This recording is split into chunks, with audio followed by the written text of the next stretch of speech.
back to the High Road Podcast, where we rise above the noise and walk the path of purpose, growth, and truth. Today's episode is a powerful reminder you have survived your worst days. Just think about that. Every single moment that you were certain would break you didn't. Every heartbreak, every loss, every fear, that actually became real, and you're still here. You're still breathing, you're still standing, and you're still moving forward. We spend so much time worrying about the future, the what ifs, the unknowns. But most of the time, those fears never actually even come to life. And when they do, we somehow, some way, get through it. We might be bruised, but we're not broken. We might be scarred, but we're stronger. So today we're leaning into that truth. You are way more resilient than you realize. So let's talk about what it means to carry that strength with you, not just in survival, but in how you live. Let's take the high road together.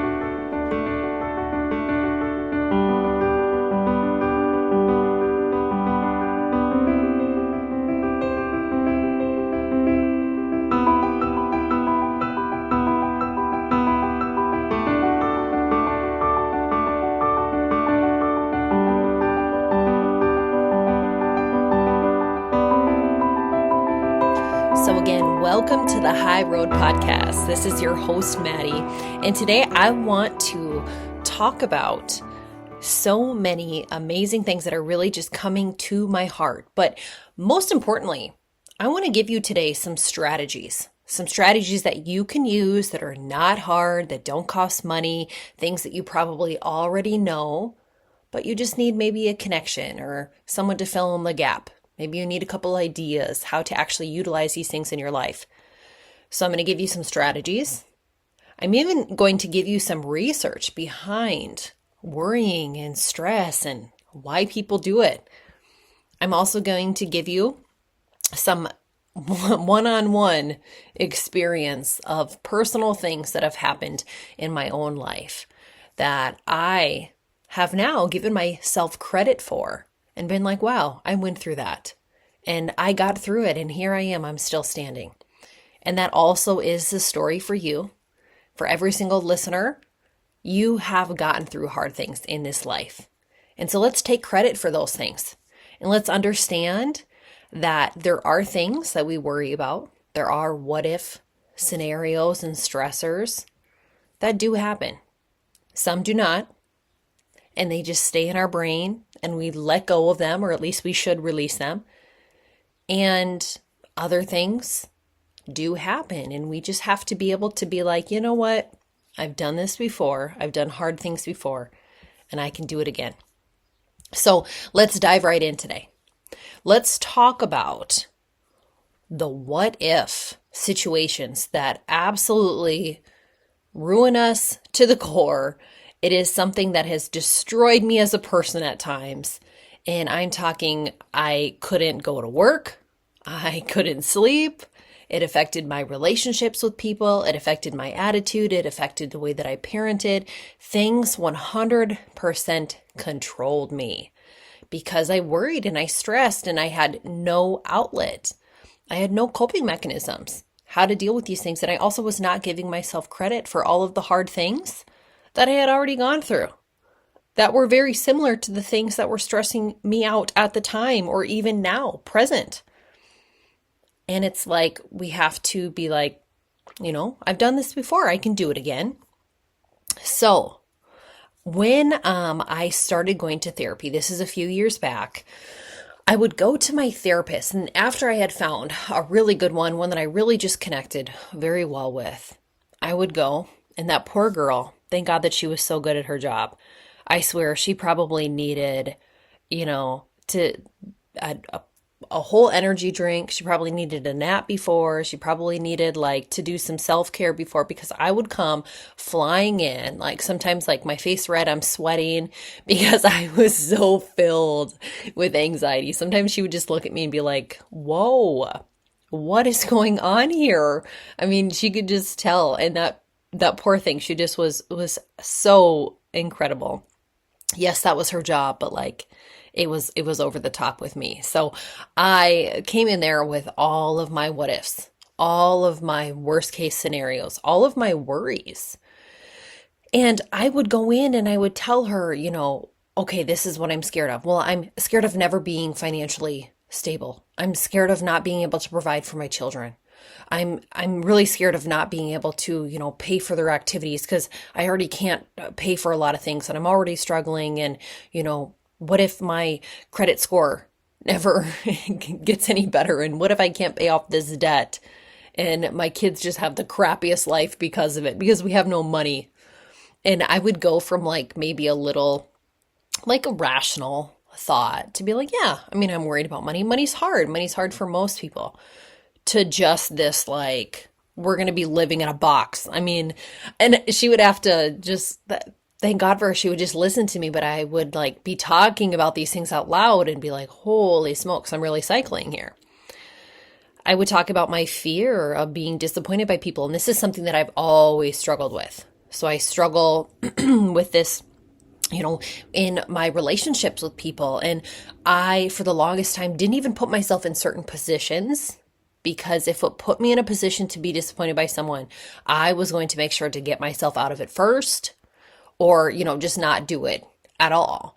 So disappointment has always been a really, really hard thing for me. And so I would talk about all my fears with disappointment and how, I had thought about, I would want one day to be in a relationship again, or, try a relationship, maybe I'll be single for the rest of my life. I don't know. I'm kind of okay with that.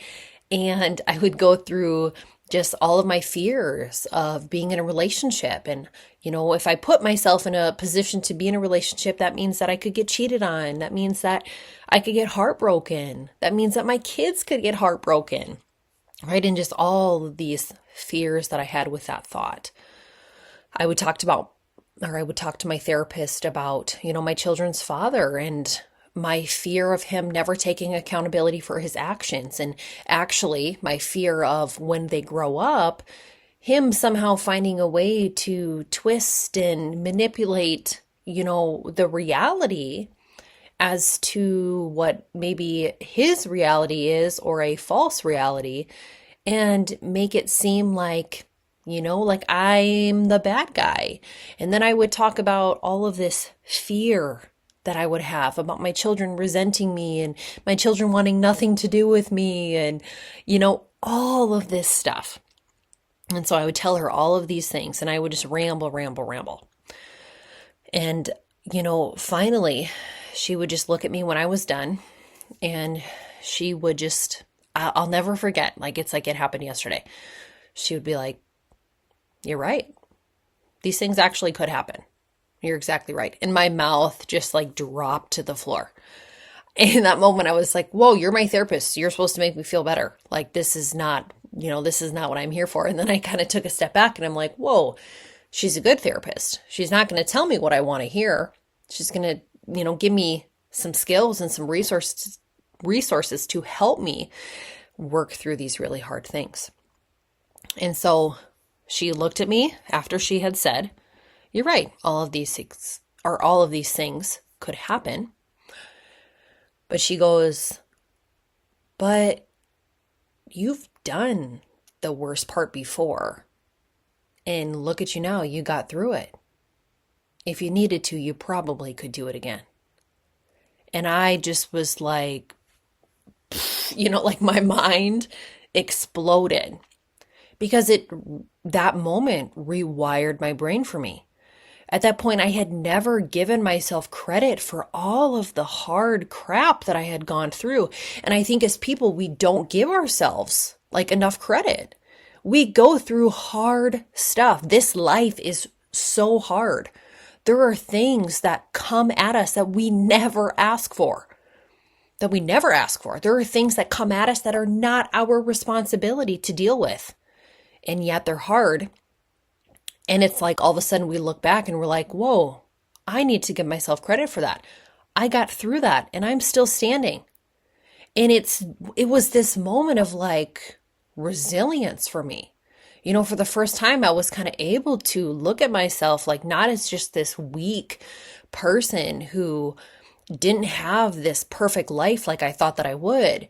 It was all of a sudden I was able to start viewing myself as someone who used the hard crap that I went through to become who I needed to be. And those experiences made me stronger and they made me more resilient. And all of a sudden, instead of looking at those things as burdens and all of the crap that I dealt with and all the really hard stuff, no longer were those things burdens. I began to rewire my brain to think, I used this and I got through it and I survived it.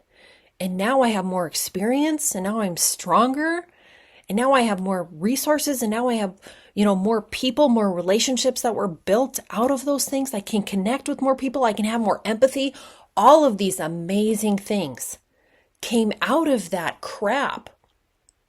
And it's incredible when as people, we make those connections, when we experience hard things in this life, because that is inevitable. That stuff is going to happen no matter what and on various levels, right? There's so many different levels of hard. And in life, we have to choose our hard, right? The decisions are going to affect the consequences that we have, whether positive or negative. And there's going to be some stuff that it's like, yep, I probably asked for that. And now I'm getting, this level of hard. And there's other things where it's like, whoa, that has nothing to do with me. And yet I'm having to deal with this hard thing. And so it's amazing when as people were able to come out on the other side, we're able to really connect those things as to, when we experience hard stuff and understand. And sometimes it takes a really long time. It took me a really long time. It took me years to change my mindset, to understand why I had to go through the things that I had to go through. And would I want to go through them again? Well, absolutely not. But I understand why I had to. I understand how that made me who I needed to be. And when we have that mindset, that really, really helps us be able to move forward. So when we go through these things in life, and when we have certain experiences that were really, really hard, whether it's, we're worrying about these what if scenarios because we don't want things to happen again, or we're just thinking of worst case scenarios because we just don't want certain things to happen. There's so many things in this life that we cannot control, that we would absolutely choose not to have come our way. And sometimes they do and sometimes they don't. But let's talk about the root of that. Let's talk about worry and why people worry and, what happens with that. So according to studies, people actually become anxious or worried about situations that don't actually happen quite often. And I'm sure we know this. There is so many irrational thoughts that I have every single day, quite honestly, that just what if scenarios and worries that don't happen. But a study conducted by Penn State University found that 91% of participants that they asked about their worries and they, were able to come forth with some things that they were very anxious about and some stressors that they had. 91% of those things did not come true. And there's actually this thing called worry's deceit. And researchers have found that this means that worry is actually deceptive. They describe it as being deceptive because it creates a sense of real threat even when the actual likelihood of something happening is very low. And when you think about that in your own personal life, I look back and I think of all the times that I've had a worry and it's literally put me into fight or flight, or I'm just completely going numb and shutting down. Just because I'm worried and I'm allowing that worry to cycle and turn into anxiety and turn into long-term stress. I mean, when you think about those things and how worry actually puts us, actually affects our nervous system because it's actually thinking that there's a threat going on when there really isn't. That's crazy to me. And oftentimes, the outcomes of our worries are better than expected. So even when our worries and our what if scenarios do materialize, they actually happen in real life. And there's plenty of times that happens, plenty of times in my own life when I've worried about something and yep, it's actually come to light. But usually the outcome is often better than anticipated. So think about that time when you needed to have a hard conversation with your boss or your coworker, right? And you thought that person was going to be extremely mad. You thought you were going to get fired. You thought you were going to maybe lose your coworker. You thought maybe you were going to get shunned. They're not going to talk to you for weeks. It's going to be really awkward and you're just going to hate going to work. And then it's like it doesn't actually happen that way. Think about all those times. I mean, I hate confrontation. It's so hard for me. Think about all those times when you had to have a hard conversation with someone, when you had to have a hard conversation with your partner or, your friend. And yeah, it was hard, but actually it didn't really go that bad. Now, in my own personal life, there's plenty of times when I've had hard conversations that actually went worse than what I thought they would. But usually there's research behind. Outcomes typically are better than we expect them to be. So when we think about these things and we think about all of these worries and all of these really hard things that life throws at us, the first thing that I want to do is say, yes, we survived. To this point, if you're listening, you have gotten through the really hard things. So give yourself credit. And if I could sit down and I could think of, or if I could sit down and listen to every single person's story and their testimony, I promise you I would. If I could get paid to do that, oh my gosh, you have no idea. I would do it all day long because I love listening to people's story. I love listening to, the hard things that people go through. And I have so much empathy for them. And then to hear people talk about how they got through it and how they're still, maybe they're still in the healing process. Maybe they're fully healed. Maybe they're super angry and don't understand it at all. There's so many different seasons when you're going through these stages, when life is throwing hard things at you.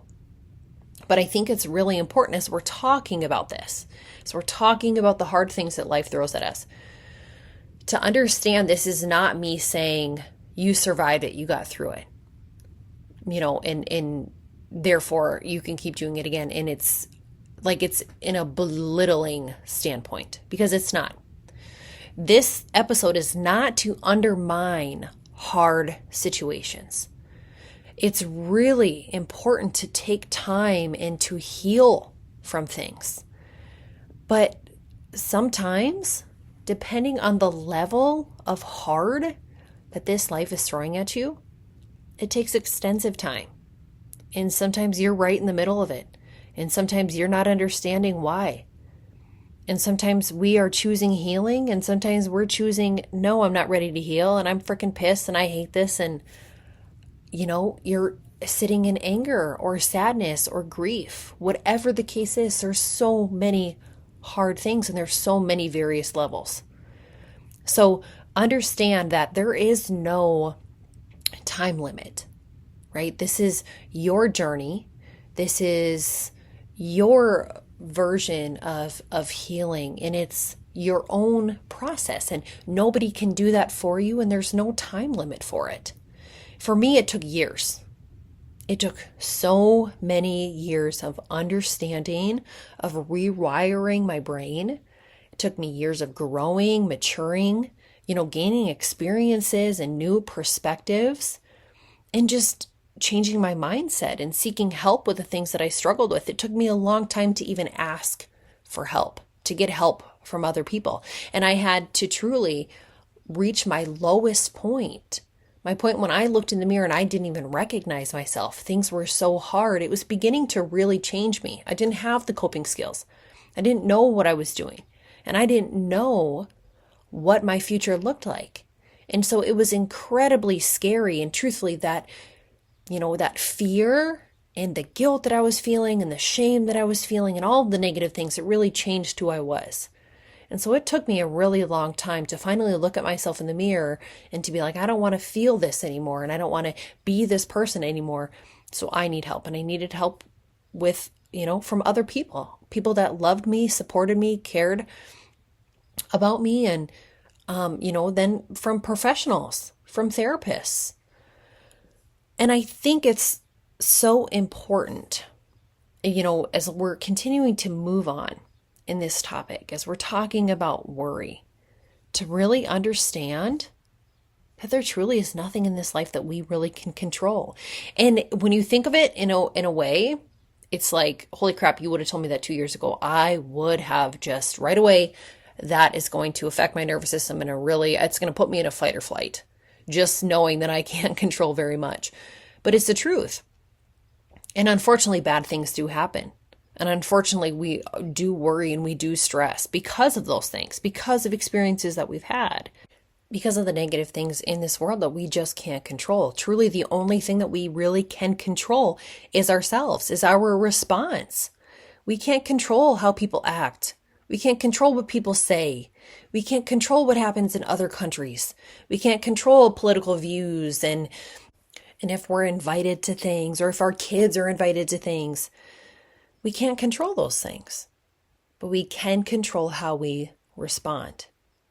And I think when we aim and when we have a goal to only control what we can, and that is our response, and we let go of everything else, it helps us to be really just unbothered by the things of this world. And that is the goal, and it's so much easier said than done. It's certainly someone who I very much aspire to be. But, as humans, we're going to experience worry. We're going to experience stress and anxiety. But we can control it, and we can use skills and have strategies to help us through these things. Now, one example that I actually had, I was scrolling through TikTok the other day. And as we're talking about, being unbothered and not being able to control really, truly anything in this life, there was a man and his kids were talking to him and, they were recording him and he just was having a good time. And so this dad, who must have been in his 50s or 60s, he was talking about, he was about to be on a vacation. He was going on a cruise. And so they were talking about all of these scenarios like, well, Dad, what happens if this, what if this worst case scenario happens? What if, what if my house burns down in the middle of the night and, can I call you? I'm supposed to be able to call you. And he looks at his son and he was like, do not call me in the middle of the night if your house burns down. And it's like, whoa, for a second, it's so funny how he's saying it. And he's just totally unbothered. And then he gives the reasoning. He's like, if your house is burning down in the middle of the night, what are you going to call me for? What am I going to possibly do? He's like, that is outside of my control. He's like, I'm not going to put out that fire.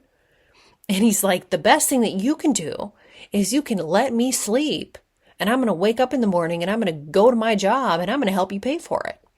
He's like, what am I supposed to do? I'm not going to sit there and not only lose sleep, but, worry about it all night long because you called me. And he goes, and I'm certainly not going to get up and go over to your house and watch it burn down with you. And it was so funny. And it's like, on a serious note, we all aspire to be like that level of unbothered. And he really, truly had a point. It's like we think of worst case scenario. And honestly, that's one of the things that comes to your mind, right? Well, if something if, my everything, my home and everything that's inside of it burns down, right? That's horrible. It's a worst case scenario. And this man is like, there is nothing that I can do. So, what I'm going to do then is I'm going to keep living my life. Well, I'm going to do what I would normally do. I'm going to make sure that I'm sleeping. All right, you're okay. You're healthy. That's wonderful. That's great. And I'm going to wake up in the morning and I'm going to go to my job. And then you know what? I can help you pay for it because that's what I can control. And I just loved it. Like, and although it was so humorous and it was just, I really loved just how he went about it and all of the things that they were throwing at this guy and like all of the worst case scenarios, because truly those are the things that go on in our mind. And he just was like, there's nothing that I can do. And literally, if you could see, he was just sitting back in his chair and like you could tell. I mean, he has had some experience. He knows that there are very little things in this life that he can control. And I totally get it. So let's talk about when we worry. And we're talking about this guy here on TikTok. Clearly, he has nearly mastered being unbothered and not worrying or stressing about things that he can't control. So what are some effective strategies that we can use? Well, these are not going to be things that you haven't heard before. These are not going to be things that cost a lot of money. It's not going to be something that you can't do. I think the first thing that we have to do is first just acknowledge and challenge our negative thoughts. There's so many times when I'm thinking about something negative, when I'm worrying, when I'm stressing, and it's getting to the point to where it's, almost irrational. But the first thing that you have to do is be mindful. Otherwise, you're going to continue to be in that cycle and it's only going to get worse. So we have to first be mindful and we have to question our thinking. And once we question our thinking, are we using our emotional brain or our rational brain? Then we need to reframe. How can I turn this negative thought, this stress or this worry that honestly I cannot control right now? And then finding a way to reframe it so it's positive. Another thing that we can do is finding relaxation techniques. Now, this is going to be different for every single person, right? Depending on your lifestyle and depending on what relaxation looks like to you. Now, for me, one thing that I've done that has worked is every night when I would put my kids to bed, something that really worked for me is I would meditate. I would do some guided meditation. And this really helped me be mindful because not only would I put myself in a quiet environment, I would then, listen to this guided meditator, and she would tell me to do things that would turn my brain off to the rest of the world. It would just completely distract me and help me be zoned in on like my nervous system and my breathing and okay, where is my stress? Where am I feeling my stress? And then it would really help my brain like wrap around, okay, I feel my stress in my shoulders right now. That's where I'm carrying these burdens. Okay, how do I release it? And she would ask me questions like, what's the temperature that I feel around me? And just things that you wouldn't, normally maybe think of. And it really just helped me be more mindful about, okay, what am I feeling in my body? What am I feeling around me? How can I release these things that I don't want to be feeling? So that really, really helped. I think it's also really important, again, nothing that you haven't heard before, is to go out and get physical activity. When I was really worked up, my therapist had helped me find ways that would rewire my brain. And so she had focused on some movement therapy with me. And there's, various types, like there's the eye movement therapy and, different, light therapy and just all sorts of things like that. Well, I had done some therapy with like some, they were little things that I would put in my hands and they would vibrate. And they would just go back and forth. And so I had done something really similar when I was at home. Like when I needed the movement and I was trying to rewire my brain, I would go on runs and just tell myself the same thing. Like, I'm okay. I'm okay. I'm okay.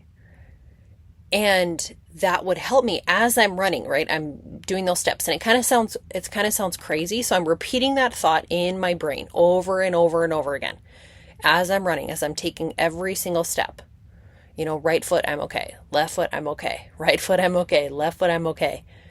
And it's like, how does that really help?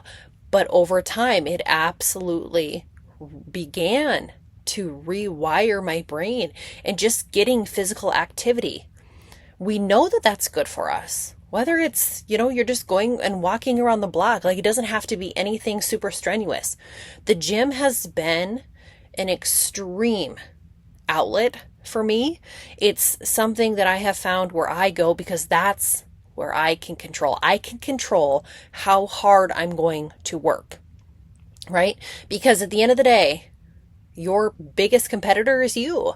So I always wanted just to go to the gym and outwork myself, find a new way that I can challenge my mind. And that's even why I started running. And, I'm really off and on with running. But when I wanted to find new ways to challenge my brain and find new things that can help me really cope, physical activity has been absolutely huge. Another one that we can use is, of course, connecting with others. And this is something, actually one of the harder ones for me. Because when I am stressing out, when I'm worried, the last thing that I want to do is worry, or be around anybody else. I just don't. I just tend to just shut down, kind of be in my own little world. And I want nothing to do with anybody else. And so when I got like this, it was so important for me to reach out to people that, were in my circle, to reach out to people that I trusted, to talk to people who loved me and cared for me and supported me. And so that was crucial. And I think that that's really, really crucial when you're experiencing really hard times, when you're going through things that are stressful, when you're worrying. Really put another person into your circle and help them, give you resources, vent in ways that are really healthy. And a lot of the times other people had so much incredible advice for me when I was going through hard things. And the most wonderful, amazing thing in the entire world is when you find someone who has already gone through something very similar. And then, they really can give you advice, and they can give you their experience and their empathy. To make those connections is such a powerful thing that this life can offer you. Now, I'm going to talk about two more things. And the next one is setting a boundary. And I talk about this stuff in many of my podcasts. Boundaries in life are so incredibly important. But giving yourself a boundary of time to worry, to stress out. And that doesn't mean that, you're not human and then you're just moving on from it and, you're not experiencing any of those feelings. Of course, we have to go through those things and we have to use other strategies and other coping mechanisms. But it's really important, instead of taking days and days and days and cycling through negative mindsets, to give yourself a boundary, give yourself a time to worry about something. And then you're going to schedule an activity, you're going to schedule something that can distract you then from that worry in a very healthy way. You're going to find another outlet. You're going to do something else that's going to help you move on from it and stay busy. Being busy is crucial. And not busy where you're distracting yourself from everything that you're feeling and, the things that you should be working through, but just busy enough to where you have a really nice balance. And the last thing that I want to talk about, the last strategy, is, again, nothing that you can't do. But as people, for whatever reason, we struggle prioritizing this. I know I struggled for years practicing self-care. In life, oftentimes when we're really in the rut of it, we're just so busy. We're from the moment that we wake up, from the moment that we go to bed. I know some days I'm like, okay, we've been going all day long. We're marking things off the calendar, off the checklist. And now my kids are in bed and now I just want to go to sleep.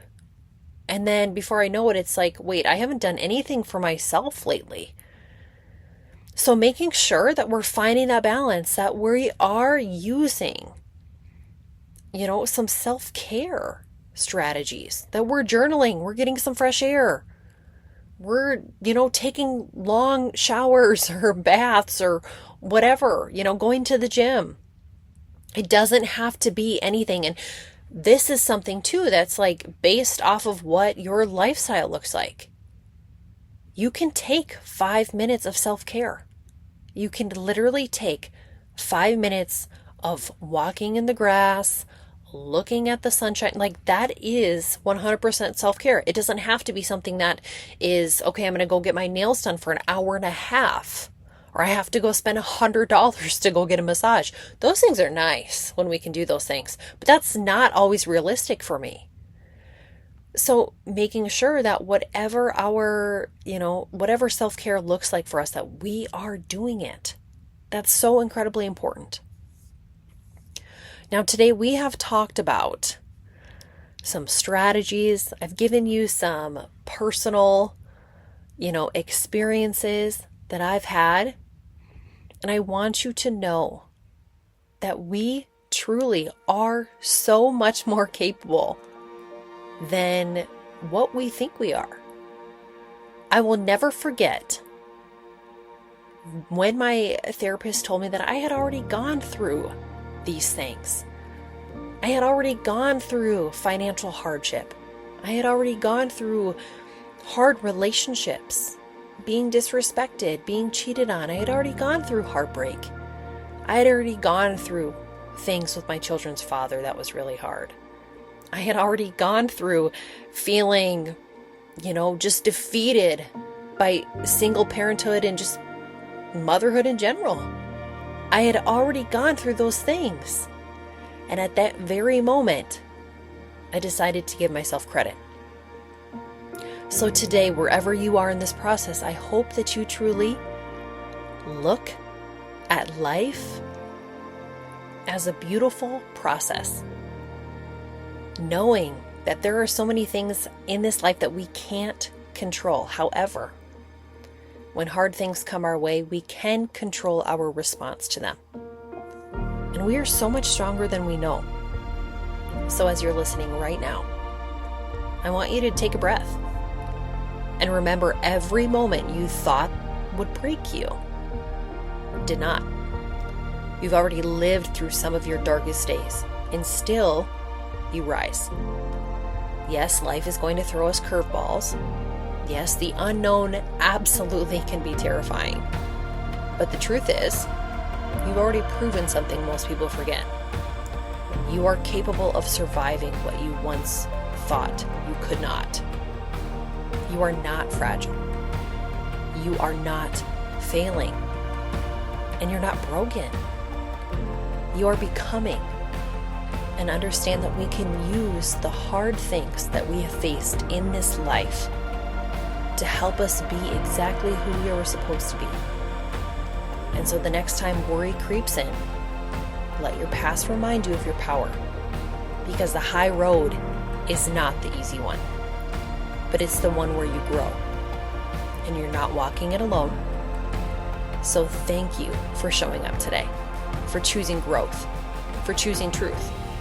Until next time, keep walking with purpose, keep walking in light, and never forget, you've already survived your worst days.